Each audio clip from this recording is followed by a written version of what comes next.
நான் பயிற்சி கொடுக்கறேன். ஆனா நான் சொல்ற வேலையை அதுக்கு பதிலா நீ செஞ்சாகணும். சரி, உங்களுக்கு என்ன வேணும்?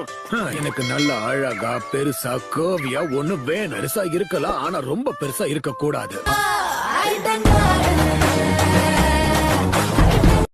அதுக்குன்னு ஒளிஞ்சிருந்த வேவு பாப்பியா? இன்னும் பெண்கள் கிட்ட எப்படி நடந்துக்கணும்னு உனக்கு தெரியாதுல? உன்ன மாதிரி வயசானவங்களுக்கும் எனக்கும் என்ன சம்பந்தம் இருக்கு சொல்லு? இப்ப நீ என்ன சொன்ன? ஒரு நிமிஷம், மைண்ட் வாய்ஸ் நினைச்சு சத்தமா பேசிட்டேன்.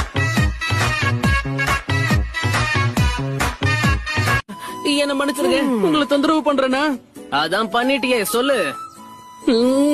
நீ பொறுமையாரு, நீ இப்ப திரும்ப கூடாது. இளமை பருவத்துல மனசுல தோன்றத மட்டும்தான் பண்ணணும். சாக்குரா, எப்படி இருக்கு?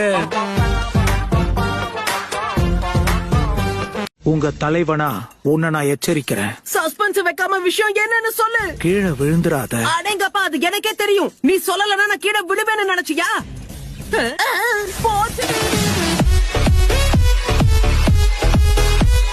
நருட்டோ, அவர் ஒரு லெஜெண்டரி சானன். நீ அவருக்கு மரியாதை கொடுத்துதான் ஆகணும். அதெல்லாம் ஒண்ணும் இல்ல.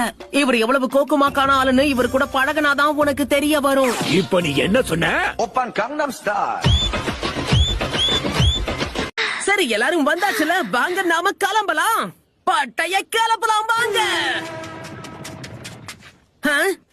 வயசை உங்களுக்கு முட்டி தேஞ்சு போச்சா? ஏன் இவ்வளவு மெதுவா நடந்து வரீங்க? ஏன் உன்னுடைய மூஞ்செல்லாம் செவந்திருச்சு? ஏதாவது பிரச்சனையா? உனக்கு ஜுரம் அடிக்குதா என்ன? இரு பாத்துருவோம்.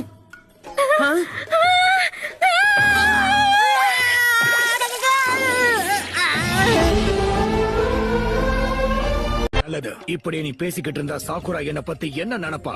அவங்க மேல இருந்த மதிப்பெல்லாம் எப்பவோ பறந்து போச்சு.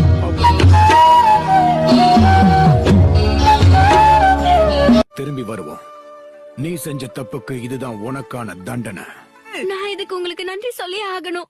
அட, இதுல என்ன இருக்கு? அந்த டவுனுக்கு போகும்போது அன்சாக்கி எனக்கு ஒரு பெரிய விருந்து கொடுத்தாரு. அதுக்கு கைமாறா சாசுமாவை பாத்துக்க சொல்லி என்கிட்ட கேட்டாரு. நான் அந்த உதவியை செஞ்சேன்.